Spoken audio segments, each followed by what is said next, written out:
सलमान खान के जो बॉडीगार्ड हैं शेरा, उनके बारे में भी आपने कोई बयान दिया है? लॉरेंस ने मुझे कहा कि इसका जो है ना, इसको थ्रेट देना है, सिर्फ डराना है। मैंने कहा यार तुम तो इसके पीछे फिर रहे हो कि इसको मारना है, जान से तुमने अपना बदला लेना है।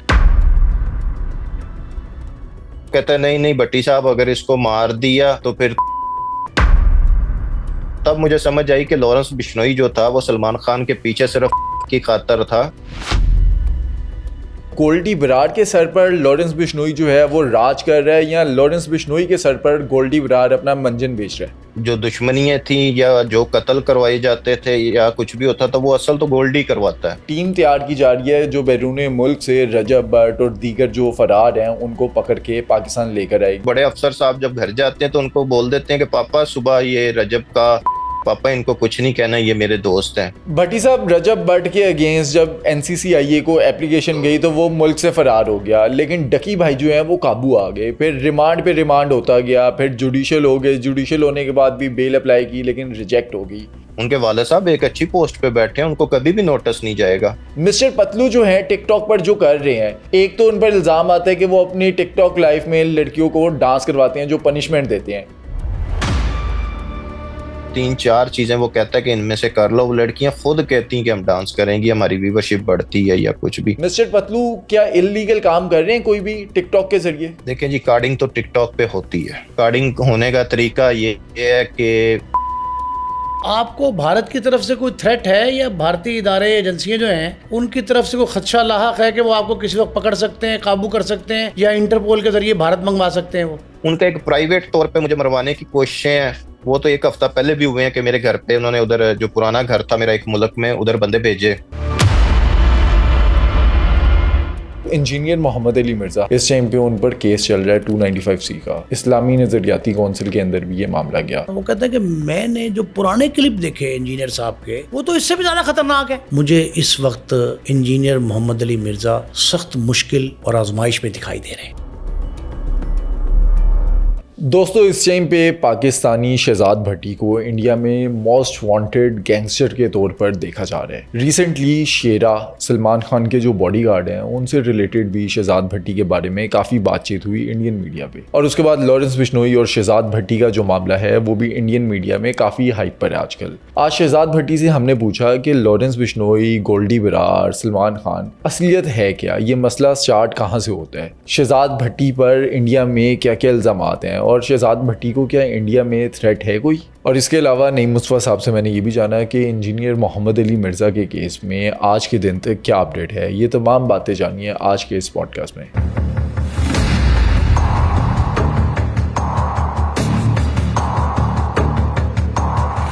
शहजाद भट्टी साहब, बहुत शुक्रिया, आप हमारे साथ जो हैं आज ऑनलाइन हैं, और हम चाहते ही हैं कि हमारे नाजरीन को वो ताज़ा तरीन सूरत हाल से आप आगाह करें जो इस वक्त आप को वहाँ भारत में दरपेश है। हमें सुनने में ये बात आ रही है कि आजकल आपका नाम फिर जो है वो भारतीय मीडिया की शह सुर्खियों में है, और हाल ही में 2 अफराद कत्ल हुए हैं, और आपका नाम उस हवाले से बहुत बाज़गश्त है उसकी। और साथ लोग ये भी कह रहे हैं कि एक दफ़ा फिर जो है वो जो पहले, आज से पहले जेल में जो लोग वो कैद थे भारत की, उनके हवाले से आपका नाम आया था। और अब इस वक्त एक नए मामलात जो हैं वो दरपेश हैं। एक ये बात फरमाइए कि वो जो आपके दोस्त हैं सिख, जिन्हें कौडू सिख के नाम से याद करते हैं भारतीय जो हैं, वो उसके हवाले से क्या ये मामलात सामने आए हैं, और क्या हुआ? ये 2 अफराद कैसे कत्ल हो गए, कौन थे, और आपके साथी वहाँ एकदम एक्टिविटी में आ गए, क्या वजह है इसकी? नहीं सर, वो एक छोटा सा मजदूर बच्चा है, सरदार है वो, और बिल्कुल छोटी हाइट का, जिसको हम लोग कोडू बोलते हैं, माजूर है टांगों वगैरह से। कुछ लोग थे हमारे मुखालफ ग्रुप वाली साइड के, उनके बंदे थे, तो उन्होंने जाके उसके कोई घर पे, तो तकरीबन 20-25 लोगों ने जाके उसके साथ तो तशद्दुद किया जब, तो पीछे लेकिन हमारे मुखालफों का हाथ था पीछे उनको भेजने में और सारा कुछ। फिर हमारे जो अपने मेरे दोस्त थे वहां पे वो एक्टिव हुए, इनकी आपस में जो है कि वहां पे उनके 2 लड़के जो है कि कत्ल हो गए उस दिन, तो और एक जख्मी है अभी तक। लेकिन हमारा कोई नुकसान नहीं हुआ। तो ये उस चीज का, वो जो बच्चा था, ये उसका बदला था, समझ लें। भट्टी साहब, रिसेंटली इंडिया में एक नई कंट्रोवर्सी बनी है। सलमान खान के जो बॉडीगार्ड हैं शेरा, उनके बारे में भी आपने कोई बयान दिया है। वो पूरा सिलसिला क्या है, आपने उनके बारे में क्या कहा है?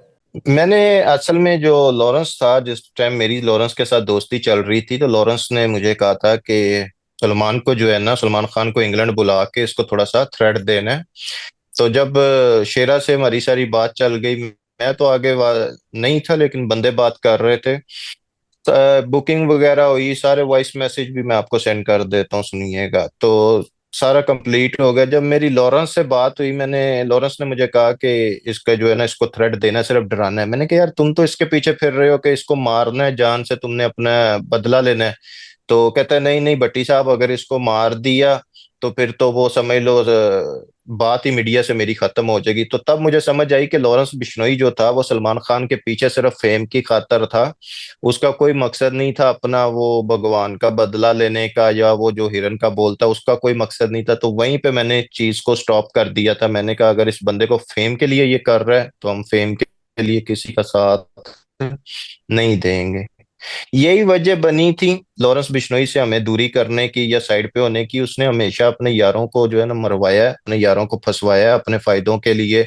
और वो टाउट बना हुआ है एजेंसियों का, और उसके साथ कोई वजह ही नहीं थी। हम मर्दों की तरह जिंदगी गुजारी, हम इस तरह जिंदगी नहीं गुजार सकते हैं कि किसी के टाउट बन के या कुछ भी। यही वजह थी उससे दूरी करने की। अच्छा भट्टी साहब, ये गोल्डी बरार की क्या स्टोरी है, उसका क्या बैकग्राउंड है? गोल्डी बरार के सर पर लॉरेंस बिश्नोई जो है वो राज कर रहा है, या लॉरेंस बिश्नोई के सर पर गोल्डी बरार अपना मंजन बेच रहा है? नहीं सर, गोल्डी बराड़ जो है कि वो अभी मेरा ख्याल कनाडा या अमेरिका बैठा हुआ है। तो असल जो मसले थे, जो दुश्मनियां थी, या जो कत्ल करवाए जाते थे, या कुछ भी होता था, वो असल तो गोल्डी करवाता है। असल जो सिस्टम है ना, वो गोल्डी का था। ये सिर्फ बैठा हुआ जेल के अंदर सिर्फ पोस्टें डाल देता है। पोस्टें डाल के, क्योंकि इसने उस टाइम जल्दी जल्दी जो है कि जब सिद्धू मूसेवाला, पिछले मैंने आपको पहले भी बताया कि इसने सिर्फ फेम लिया उसके नाम पे भी, तो मैंने आपको ये पिछली दफा भी इसीलिए फेमस हो गया था कि इसने जल्दी से जल्दी जो है ना इंटरव्यू दे दिया। गोल्डी बरार के इंटरव्यू आने से पहले या कुछ भी आने से पहले इसने अपना इंटरव्यू दे के तो वायरल हो गया। तो गोल्डी बराड़ ने कहा कि चलो ठीक है यार, इंटरव्यू दे दिया तो ठीक है। लेकिन अभी जो है कि सुनने में यही खबरें आ रही हैं कि गोल्डी बराड़ और इनका कोई आपस में ताल्लुक नहीं है, कोई रिलेशन नहीं, दुश्मन बन चुके हैं एक दूसरे के, लॉरेंस बिश्नोई और गोल्डी बराड़। भट्टी साहब ये बताएं कि पाकिस्तान में बहुत खौफनाक एक सर्द जंग है। जो हमारे बड़े बड़े यूट्यूबर्स हैं, अब वो बैरून मुल्क रजब भट्ट वगैरह, उनके खिलाफ मुकदमात भी दर्ज हो रहे हैं, नोटिस भी आ रहे हैं, और ये जंग जो है आहिस्ता आहिस्ता बढ़ती जा रही है। इसी जंग के तसलसल में अभी हमारे एडिशनल डायरेक्टर जो NCCIA थे, वो सरफराज चौधरी साहब, उनको तब्दील कर दिया गया। तो ये इसे किस निगाह से देख रहे हैं? और आपके साथ भी मामला इनका जो है रजब भट्ट वगैरह का वो खासा कशीदा हुआ, लेकिन अब आप ये समझें कि अब बाज़ औक़ात तो पाबंदी लग जाती है, कभी एक शोबे पे लगती है, कभी दूसरे शोबे पे लगती है, कभी तीसरे पे लगती है, कभी नई एजेंसी बन जाती है। इस सूरत हाल को किस निगाह से देखते हैं, और बैरून मुल्क बैठकर आपको क्या लग रहा है?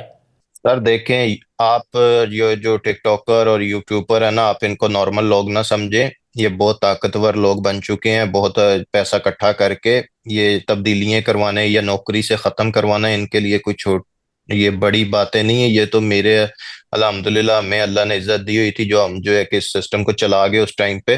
तो अभी तो अब ये बहुत ताकतवर बन चुके हैं।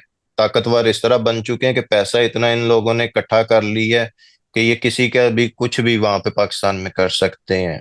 सिर्फ वो एक मोबाइल पे शरीफ लोग बने हुए हैं, लेकिन अंदर से जो है ना खाते बहुत और खुले हुए हैं सर। तो ये शुक्र करें वो चेंज हो गए हैं, उसके उनकी नौकरी नहीं बिल्कुल खत्म होगी। और मजीद भी आगे भी कोई इनकी तरफ कोई मेरा ख्याल करेगा तो उनका भी चेंजिंग हो जाएंगी या नौकरियां खत्म हो जाएंगी। उनका कुछ नहीं कोई कर सकता जितनी देर तक कोई दिल से ना इनके पीछे। आप क्या समझते हैं कि सरफराज चौधरी साहब को इसलिए हटाया गया कि वो डक्की भाई के गिरफ्तारी से लेके तफ्तीश तक रहे हैं साथ वहाँ? सर सिर्फ डकी को एक को ही पकड़ा है ना। डकी की सिर्फ वीडियोस चल रही हैं, सिर्फ डकी को लेके जा रहे हैं कचहरियों में, डकी को लेके आ रहे हैं कचहरियों में, बस एक बंदे को। बाकी इतने लोगों का नाम है बीच में, बड़े बड़े यूट्यूबरों का या बड़े बड़े टिकटॉकरों का, जो पाकिस्तान में बैठे हुए हैं। उनको किसी को क्यों नहीं गिरफ्तार किया गया अभी तक?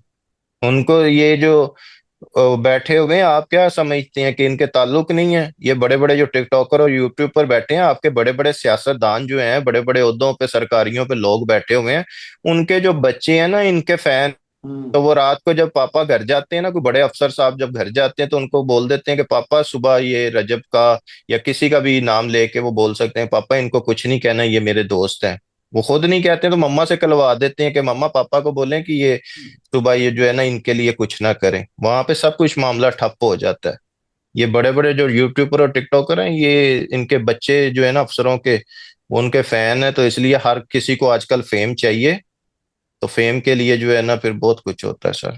भट्टी साहब, रजब भट्ट के अगेंस्ट जब एनसीसीआईए को एप्लीकेशन गई तो वो मुल्क से फरार हो गया, लेकिन डकी भाई जो हैं वो काबू आ गए। फिर रिमांड पे रिमांड होता गया, फिर जुडिशल हो गए, जुडिशल होने के बाद भी बेल अप्लाई की लेकिन रिजेक्ट हो गई। डकी भाई जो हैं वो इस टाइम काबू में आए हुए हैं। ला इल्मी में उनके मुताबिक जब उन्होंने बैटिंग ऐप्स को प्रमोट किया उस टाइम किसी को नहीं पता था कि कल को इस पर मुसीबत आएगी, ये फंस जाएंगे। लेकिन ला इल्मी में करने के बाद जो डकी भाई फेस कर रहे हैं, आपको नहीं लगता कि थोड़ी रिलैक्सेशन मिलनी चाहिए? वार्निंग दे करके पहले क्लियर नहीं था कि ये इलीगल है या इस पर इतनी संगीन सजा हो सकती है? अभी रिलैक्सेशन मिल जाए, अभी कोई रिलीफ मिल जाए और आज के बाद जो करेगा फिर उसको नहीं छोड़ेंगे। कोई इस तरह का होना चाहिए था, क्योंकि सबने किया है। जन्नत मिर्जा पर भी कह रहे हैं कि नोटिस जारी होने वाले थे, मथीरा पर भी जारी होने वाले थे, रजब भट्ट जो है, अंसली जो है और दीगर यूट्यूबर्स, उनको नोटिस पहले चले गए थे। सिस्ट्रोलॉजी की इकरा कंवल, उसको नोटिस चले गए थे। तो आपको नहीं लगता डकी जो है वो पकड़ा गया, उसने फेस किया, बाकी जो है वो बच गए? सर यही तो मैं आपको बोल रहा हूँ ना कि सिर्फ इनको डकी नजर आया ना, सिर्फ डकी को डकी को ही सिर्फ रगड़ रहे हैं ना, हर जगह पे लेके चल रहे हैं या कुछ भी।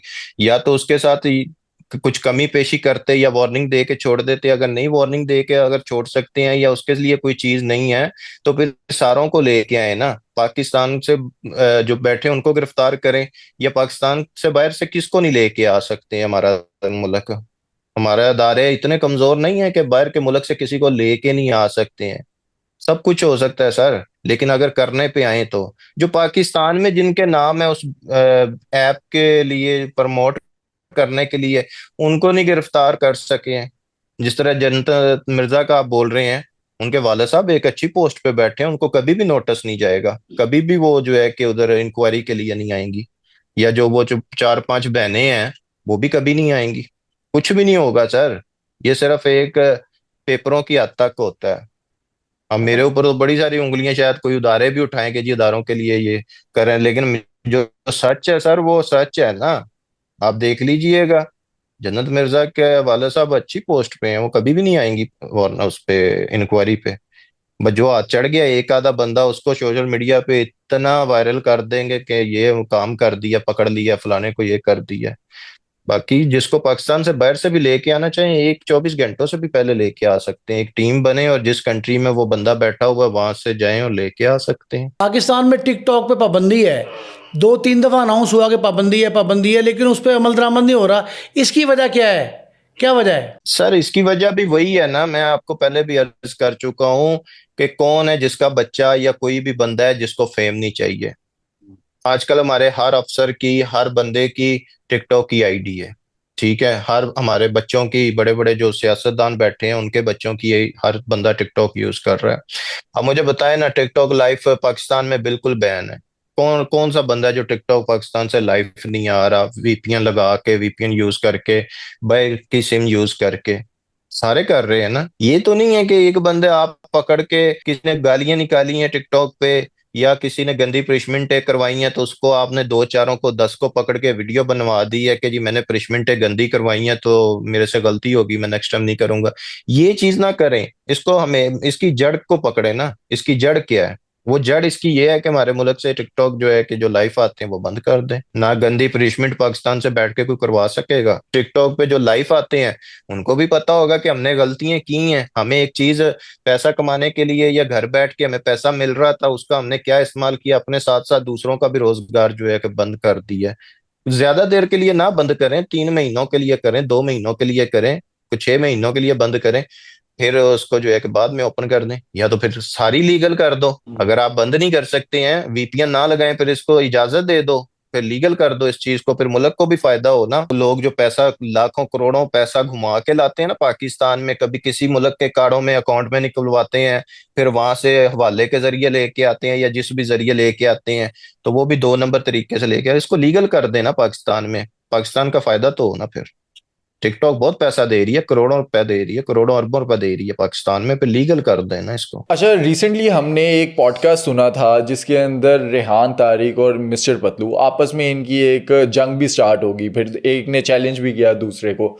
मिस्टर पतलू से उन्होंने कहा कि आप एक दिन में टिकटॉक लाइव से 24 करोड़ कमाते हैं। अब इस बात का मुझे नहीं पता कि टिकटॉक लाइव से 24 करोड़ एक दिन में कैसे कोई कमा सकता है। मिस्टर पतलू जो है टिकटॉक पर जो कर रहे हैं, एक तो उन पर इल्ज़ाम आता है कि वो अपनी टिकटॉक लाइव में लड़कियों को डांस करवाते हैं जो पनिशमेंट देते हैं, एक तरफ आता है कि वो टिकटॉक लाइव पर जो पैसे कमा रहे हैं।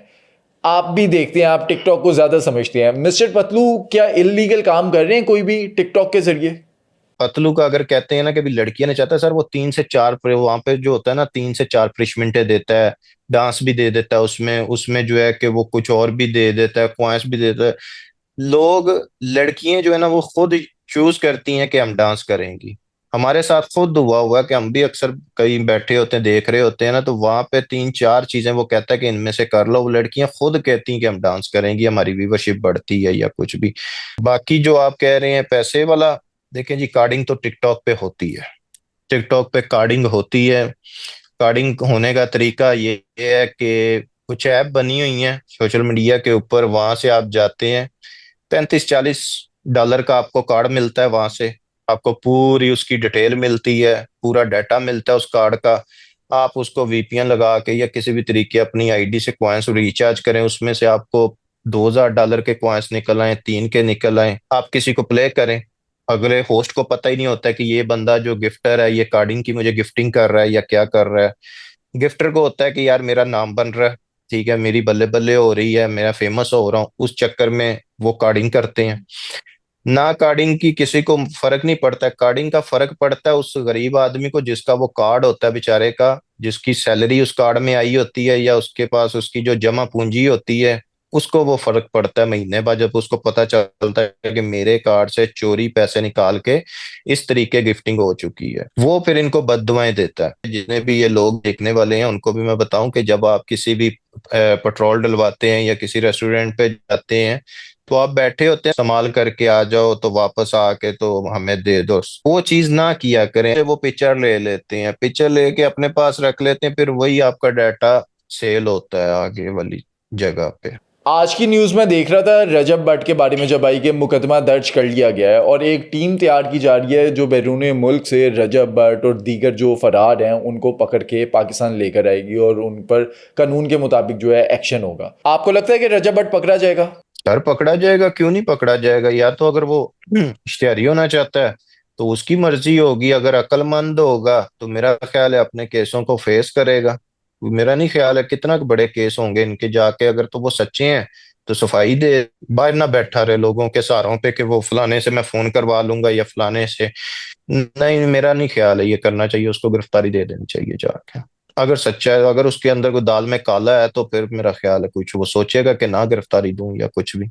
अगर तो बिल्कुल क्लियर है फिर जाके गिरफ्तारी दे दे। भारत में बहुत से लोग ऐसे हैं जो आपके साथी हैं या आपके नाम पर जो है मुख्तलिफ कार्रवाइयाँ कर रहे हैं, तो आपको भारत की तरफ से कोई थ्रेट है या भारतीय इदारे एजेंसियाँ जो हैं उनकी तरफ से कोई खदशा लाहक है कि वो आपको किसी वक्त पकड़ सकते हैं, काबू कर सकते हैं या इंटरपोल के जरिए भारत मंगवा सकते हैं? वो उनका एक प्राइवेट तौर पे मुझे मरवाने की कोशिशें हैं, वो तो 1 हफ्ता पहले भी हुए हैं कि मेरे घर पे उन्होंने, उधर जो पुराना घर था मेरा एक मुल्क में, उधर बंदे भेजे और उनकी वो कोशिशें लगी हुई हैं, उनकी एजेंसियों की, उनके गैंगस्टरों की, क्योंकि मैंने उनके जो है कि वो इतना कि उनके बेनकाब उनके चेहरे किए हैं, उनके गैंगस्टरों के भी, उनके पॉलिटिशियनों के भी, इतना कुछ मैंने किया कि वो जितनी देर अब मुझे मारेंगे नहीं उनको सुकून नहीं आ रहा है, कि जितनी देर भट्टी मारेंगे नहीं, वो एक तो मेरे पीछे पड़े हुए हैं कि ये आए दिन बदनामी कर देता है हमारे मुल्क की, हमारे अदारों की, फिर पता नहीं कहाँ से बैठा है एक फोन करता है तो पता नहीं क्या क्या क्या हो जाता है।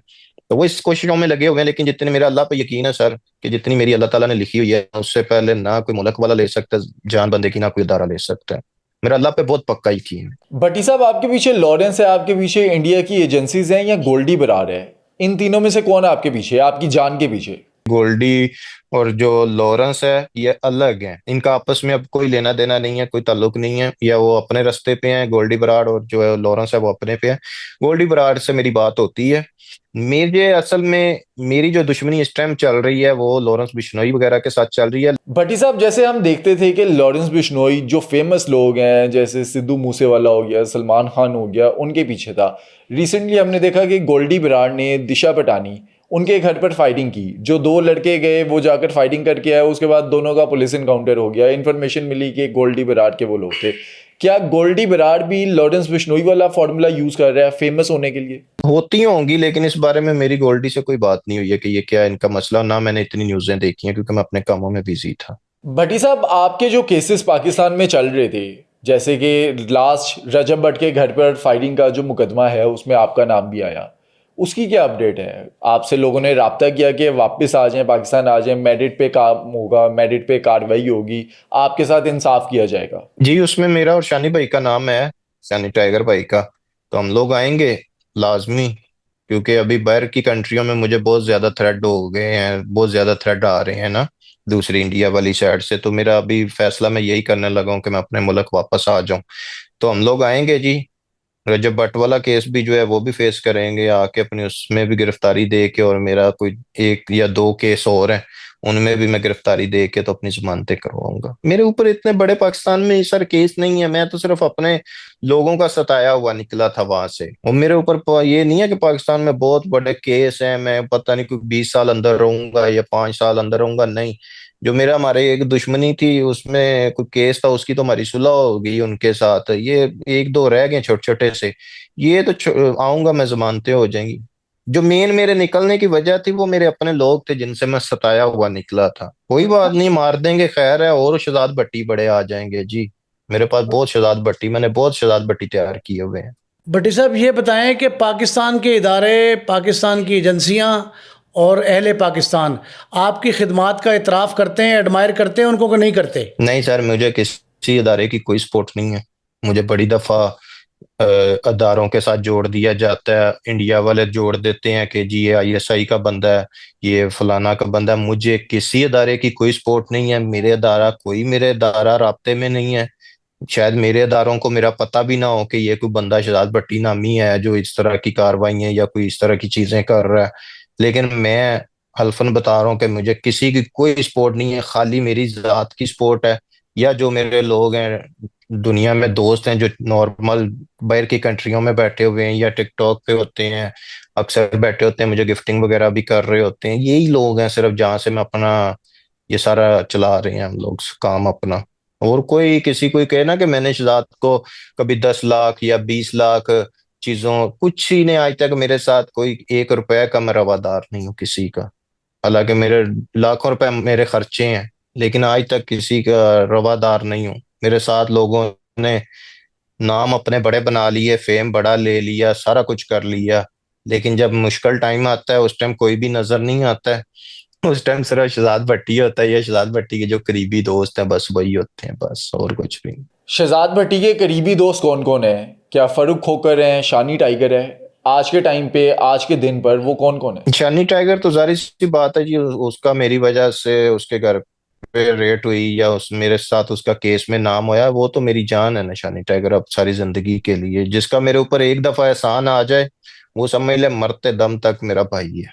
सैनी के साथ पहले शायद इतनी नहीं थी, लेकिन जब से ये वकूआ हुआ, मेरे साथ उसका केस में नाम आया, तो उसकी मेरी जो इज्जत का लेवल था वो बहुत ऊपर अब चला गया। उसके साथ सारी जिंदगी जो है कब्र तक मैं साथ हूँ। और फरूक खोकर साहब जो हैं, उनसे आपका ताल्लुक कैसा है अब? ठीक है, उनके साथ भी भाइयों में हो जाती है। उन्होंने एक वीडियो डाली थी, लेकिन उसके अगले दिन ही उन्होंने वीडियो डाल दी थी कि नहीं हम भाइयों भाइयों में हो जाती होती है, लेकिन ये है कि वो नहीं है कि हमने खत्म कर दिया हो या कुछ भी। तो भाई हैं, अच्छी दोस्ती है, उसी तरह फोन पे बातचीत होती है, सारा कुछ।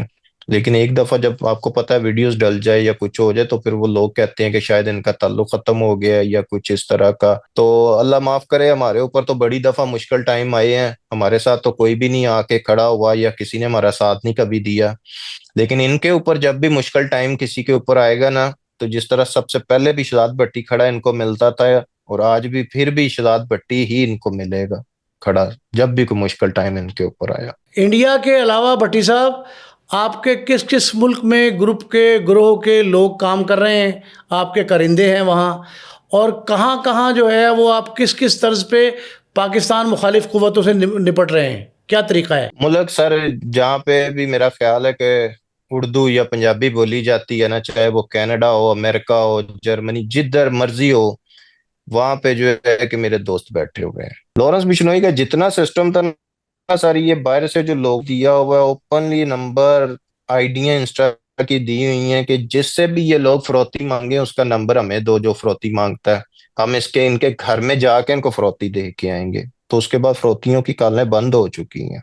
आपने सलमान खान को ऑफर नहीं की कि लॉरेंस बिश्नोई से जान छुड़वा सकते हैं, लॉरेंस बिश्नोई को सबक सिखा सकते हैं कि सलमान खान को तंग ना करे, क्योंकि वो काफ़ी पीछे पड़ा हुआ है लॉरेंस बिश्नोई सलमान खान के। बिश्नोई ना सलमान खान को आज कुछ कर सकता है ना कल को कुछ कर सकता है, ठीक है। सिर्फ एक फेमस होने के लिए, एक वो मीडिया पे रहने के लिए एक ट्रेंड है। वो तो सलमान खान है, ये शहजाद भट्टी को 2 साल से सर धमकियां दे रहे हैं, 2 साल से धमकी कर सके हैं तो सलमान खान के इधर मारना है, ऐसी फजूल बातें। आपका राब्ता हुआ शेरा से दोबारा कि सलमान खान को अगर थ्रेट कर रहा है लॉरेंस बिश्नोई तो आप बीच में पड़ के आप क्लियर करते हैं ये मामला? नहीं, शेरा असल में मेरे दोस्त है, मेरे बड़े करीबी, उनके साथ राब्ते में है, मेरे साथ डायरेक्ट राब्ते में नहीं है। तो वो असल में राब्ते में उसलिए उसके है क्योंकि जब उस टाइम हम सलमान खान को इंग्लैंड में बुलवाने लगे थे शो पे, सारी इन्वेस्टमेंट कर रहे थे सारा कुछ, तो वही बात कर रहा था मेरे साथ। तो वो बात भी नहीं कर सकते हैं, उनको पता है कि किस बंदे से बात कर रहे हैं। इंडिया से मुझे कोई कॉल करता है या कुछ भी करता है, अगले दिन 2 दिन बाद उसको उठा लेते हैं कि तुमने शहजाद भट्टी से बात की है। बहुत शुक्रिया भट्टी साहब, आपने टाइम दिया। नईम साहब, इंजीनियर मोहम्मद अली मिर्ज़ा, हम देखते हैं कि अगस्त के महीने में उन्हें गिरफ़्तार किया जाता है। पहले 3MPO के तहत गिरफ़्तार होते हैं, उसके बाद फिर उन्हें अडियाला शिफ्ट कर दिया जाता है। इस टाइम पे उन पर केस चल रहा है 295C का। इस्लामी नज़रियाती कौंसिल के अंदर भी ये मामला गया और आज का जो इलामिया है उसके अंदर उन्हें मुलजिम करार दे दिया गया है। क्या इंजीनियर मोहम्मद अली मिर्ज़ा, उन पर गुस्ताखी जो है वो लग गई है?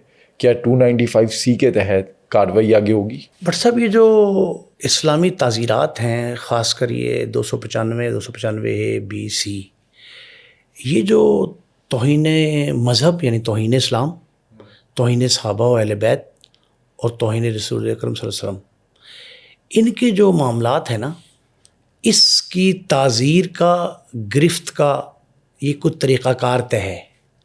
ये तरीक़ाकार देखें ना, ये इस तरह अगर आप इसका गलत इस्तेमाल जो है उसको रोकने के लिए ये एक प्रोसेस बनाया गया है।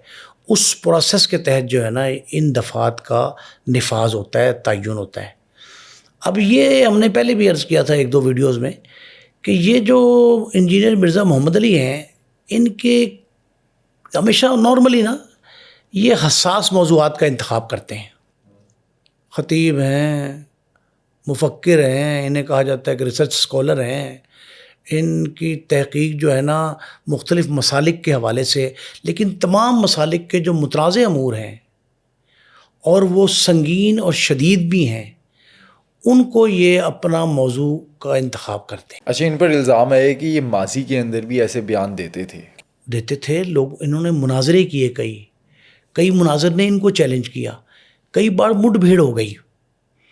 अब भी जो ज़िले इंतज़ामिया ने इनको 3MPO के तहत डिटेन किया, उसमें ज़िले इंतज़ामिया का ये कहना था कि हमें ख़तरा है कि मुनाजरे के नाम पे एक ग्रुप आ रहा है, जो ख़दशा ये है कि उसमें कोई तल्ख़ कलामी हो, कशीदगी बढ़ जाए, मार कुटाई की नौबत आ जाए, हमला आवर हो जाए एक दूसरे पे, तो उसकी वजह से हमने इनको डिटेन किया है। लेकिन मुझे ये लगता है कि ये डिटेन जब किया गया था उसी वक्त उनके पेश नज़र जो था ना इंतज़ामिया के, वो पेश नज़र ये था कि वो इनको 295C में गिरफ़्तार करेंगे, लेकिन वो गिरफ़्तारी के मुबैना किसी किस्म के मुजव्वज़ा रद्द-ए-अमल से बचने के लिए इनको पहले डिटेन किया, बाद में किया। लेकिन मैं प्रोसेस की बात आपको बता रहा था। प्रोसेस ये है कि जब इस तरह की दफ़ात का तय्युन किया जाता है, निफाज किया जाता है, किसी को गिरफ्त में लाया जाता है, तो उसके लिए पंजाब में, सिर्फ पंजाब में, बाकी सूबों में नहीं है, मुतहदा, बड़ा ज़बरदस्त आइडिया ये, मुतहदा उलमा बोर्ड है, तमाम मसालिक के अरकान उसमें रहनुमा जय्यद आलिम दीन जो है वो शामिल हैं। वो कुछ अरसे से जो है वो गैर फ़ाल है, उसकी मुद्दत ख़त्म हो गई। इस्लामी नज़ाती कौंसिल के जो सरबराह हैं आजकल, डॉक्टर राग़िब नईमी साहब, सरफराज नईमी साहब के बेटे, ये उस वक्त सरबराह थे इसके, बोर्ड ख़त्म हो गया, बोर्ड की रिन्यूअल रिवाइवल नहीं हुई। अगर ये केस उस वक्त दर्ज होता जब ये मौजूद होता उलमा बोर्ड, तो पहले वहाँ जाता, इसकी निटिग्रिटी चेक की जाती और इसके मदरजात का जायज़ा लेके तयन किया जाता। वो बोर्ड नहीं था, इसीलिए 295C का मुकदमा बराह रास्त दर्ज हुआ और दर्ज होने के बाद बामरे मजबूरी इसको इस्लामी निजाती कौंसिल में भेजा गया। अच्छा। उसके सरबराह भी डॉक्टर राग़िब नईमी, जिस तरह मुतहद्दा उलमा बोर्ड के थे, डॉक्टर राग़िब नईमी साहब ने इसका और उनके अरकान ने इसका जायज़ा लिया। पहली बात तो ये थी, डॉक्टर साहब ने जो फरमाया कि अगर हम इसका बगौर बारीक बीनी से जायज़ा न लें तो नुकसान का अंदेशा है और ये कहा जाएगा कि शायद ये जो मुसलमानों के ख़िलाफ़ नफ़रत को फ़रोग़ देगा, मसीह बरादरी जो है उनकी निगाह में। तो हमने इसका जायज़ा लिया और जायज़े के साथ साथ हमने जो मसीही अकाबरीन थे, पादरी हजरात थे, बिशप थे, उनसे रब्ता किया। उन्होंने भी इस बात की तस्दीक की कि जो ये कह रहे हैं इंजीनियर मिर्ज़ा मोहम्मद अली कि हमने मसीहों की किताबों से इक़्तिबास के तौर पे इसको पेश किया है, उन्होंने कहा ये रेफरेंस गलत है, कोई दस्तावेज़ नहीं है इसकी। एक बात तो ये, और उस मसीही रहनुमाओं ने ये कहा जी कि हमारी किसी किताब में इस तरह की बात मौजूद नहीं, अगर है तो दिखाएं सबूत के तौर पे। तो वो ये कहते थे उस वक्त इंजीनियर मिर्ज़ा मोहम्मद अली अपने मौक़िफ़ में, वो ये कहते थे कि नक़ल कुफ्र नबाशिद, ये कुफ्र नहीं है। तो वो कहते हैं कि नक़ल कुफ्र जो है अगर किसी इस्लाही पहलू के लिए हो, शहादत के तौर पे इस्तेमाल हो और किसी बुराई के ख़त्म करने के लिए तौजीह पेश की जाए तब तो दुरुस्त है, लेकिन अगर महज एक गुफ्तगू के अंदाज में दे दिया जाए तो ये नफ़रत को उभारेगा। अच्छा, जो इस केस में हुआ, जो इस केस में वो कहते हैं कि डॉक्टर साहब तो यहाँ तक कहना था, वो कहते हैं कि मैंने जो पुराने क्लिप देखे इंजीनियर साहब के, वो तो इससे भी ज़्यादा ख़तरनाक है। तो कहते हैं ये तो बादियुन नज़र में जो फ़साद फिल अर्ज़ है, इसको रोकने के लिए ज़रूरी है कि वो तौहीन के मुर्तकिब हुए हैं, उन पे न सिर्फ ये कि तौहीन रिसालत सल्लल्लाहु अलैहि वसल्लम जो है उसका मुकदमा दर्ज किया जाए, चलाया जाए। दर्ज तो ऑलरेडी NCCIA ने किया है। NCCIA तो अपनी दरख्वास्त एक मरासला लेके गई थी ना। उन्होंने कहा जी कि दो बातें बताई डॉक्टर साहब ने। एक तो इसमें फ़ौरी तौर पे जो है उन्होंने कहा कि तौहीन रिसालत के साथ साथ तौहीन मज़हब की दफ़ा का इजाफ़ा किया जाए, 295 एक ये किया जाए। दूसरा उन्होंने कहा कि इस तरह की तौजीह के लिए ज़रूरी है कि आप इस हर शख्स को ये बावर करवाएं कि आप इसे किसी मिसाल तमसील के तौर पे या इसे इस अंदाज से नहीं पेश कर सकते कि जी ये नक़ल कुफ्र है। अगर किसी ने ये कहा है और आप उसको उन मुजव्वज़ा एहतियातों के साथ पेश नहीं करते तो आप भी काबिल गिरफ्त हैं।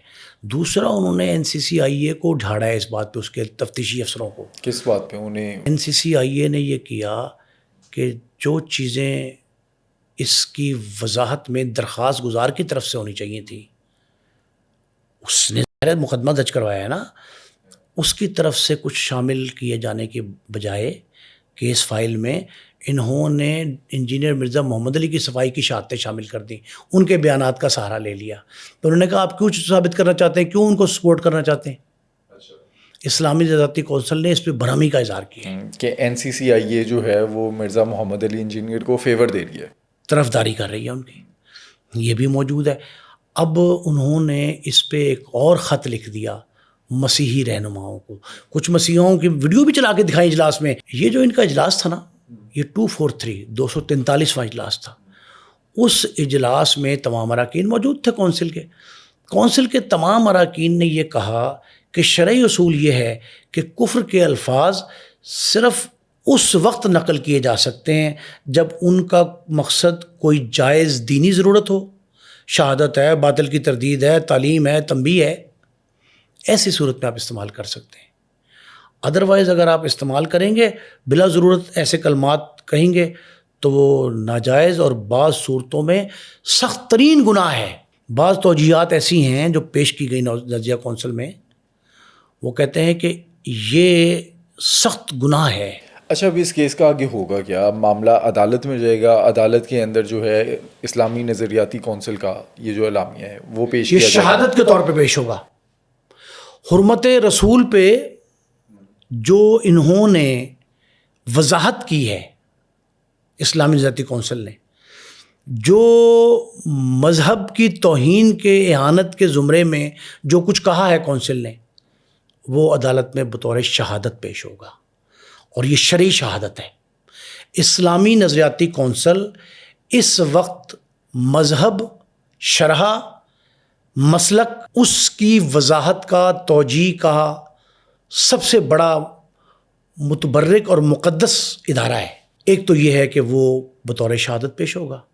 दूसरा ये है सबसे अहम कि मुझे इस वक्त, जो आप मुस्तकबिल पूछ रहे हैं केस का, मुझे इस वक्त इंजीनियर मोहम्मद अली मिर्ज़ा सख्त मुश्किल और आजमाइश में दिखाई दे रहे हैं। मतलब वो अपनी बेगुनाही के सबूत नहीं दे सकेंगे। मुश्किल लगता है क्योंकि उलमा कराम के एक मुस्तनद फोरम ने ना उनके मौक़िफ़ को रिबट कर दिया है, रिजेक्ट कर दिया है। उसके बाद तो मेरा ख़्याल है कि ये मुश्किल लग रहा है तावक्त है कि वो अगर इस पर माजरत ख़वाना रवैया इख्तियार करें, एक दूसरा मुद्दई फ़रीक़ जो है कुछ नरम पड़ जाए। अच्छा, इस बारे में आपने डॉक्टर रागिब नईमी से पूछा कि अगर वो मासरत कर लेते हैं, जो उन्होंने बयान दिया उस पर माफ़ी मांग लेते हैं, तो क्या माफ़ी मिल सकेगी? हाँ हाँ, क्यों नहीं। वो तो कहीं किसी जगह रुकावट नहीं है कोई ऐसी। वो किसी मुकाम पे भी कहीं भी जाके अगर अपने इस किए पे नादिम हों और उलमा कराम उनकी ये माफ़ी कबूल कर लें, माजरत जो है उसको तस्लीम किया जाए, तो मेरा ख़्याल है मामला ख़त्म हो जाएगा। लेकिन बसूरत दीगर कानून की निगाह में, नज़र में वो मुल्ज़िम और मुजरिम की दरमियानी किसी कैटेगरी में पहुँच गए हैं, मुल्ज़िम वाली हद पार हो गई है। उनको जो उनके ख़िलाफ़ एक राय आ गई है इस्लामी नज़रियाती कौंसिल की, वो बड़ी मुस्तनद राय है, उसको आप किसी तरह दर ख़ोर इतना नहीं कर सकते। अच्छा, ये इस केस से ना हमें एक एग्जांपल भी मिल गई है कि इन फ्यूचर कोई भी ऐसे बयानात ना दे कि बाद में ये मुश्किल में फंस जाए। बहुत बड़ा मसला, ये बात सही है। मुतनाज़ अमूर जो है ना, मजहबी मामलात में तक़िया का एक लफ्ज़ है इस्लाम में, वो अपनी जगह पे है। बाज़ चीज़ें आप ऐसी हैं जिनको पर्दे में रखें तो अच्छा है, एक। दूसरा, इस तरह के हसास मामलात पे क्या ज़रूरत है राय ज़नी करने की। अच्छा, फिर राय ज़नी भी इसी तीसरे रेफरेंस के साथ है। देखिए, कुरान हमारे पास जो है ना, कुरान करीम, वो राह निजात भी है। वो आपको हर खुश्क तर के बारे में बताता है। आप कुरान से सनद, सबसे बड़ी सनद है ना वो हमारे पास माशाल्लाह, उससे हट के कोई तावील, तौजी, वजाहत पेश करें तो वैसे ही अक़ल नहीं तस्लीम करती उसको। तो मेरा ख़्याल है कि इंजीनियर मिर्ज़ा मोहम्मद अली जो है ना, उनका वतीरा ये रहा है। मुझे उनके बाज़ बातों से बहुत इत्तफ़ाक़ है, लेकिन इख्तलाफ इस बात पे है कि वो जो अपना मौज़ू इंतख़ाब करते हैं ना, जिस भी मौज़ू को मुंतखब करते हैं, वो इतना हसास और मुतनाज़ नौइयत का होता है कि उस पे एतराज़ात की उंगलियाँ उठना ही हैं लामहला। तो मेरा ख़्याल है कि इनको चाहिए ये कि ये भी थोड़ा सा एहतियात का दामन ना हाथ से छोड़ें, और उनके साथी और उनके तालिब इल्म बिलख़ुसूस उनके इदारे के जो हैं, मदरसे के, अकेडमी के, उनको भी चाहिए कि वो कोई दरमियानी रास्ता निकालें और इस तरह के मामलात जो बाद में आपके लिए मुश्किलात पैदा करें, उनसे इज्तनाब करना चाहिए। दोस्तों, आज के पॉडकास्ट में तो हमने शहज़ाद भट्टी से डिटेल में बात की है। अगले पॉडकास्ट में आप शहज़ाद भट्टी से अगर कुछ पूछना चाहते हैं तो कमेंट सेक्शन में अपना सवाल भेजें। हम अगले पॉडकास्ट में शहज़ाद भट्टी से आपके सवालात के जवाबात लेंगे।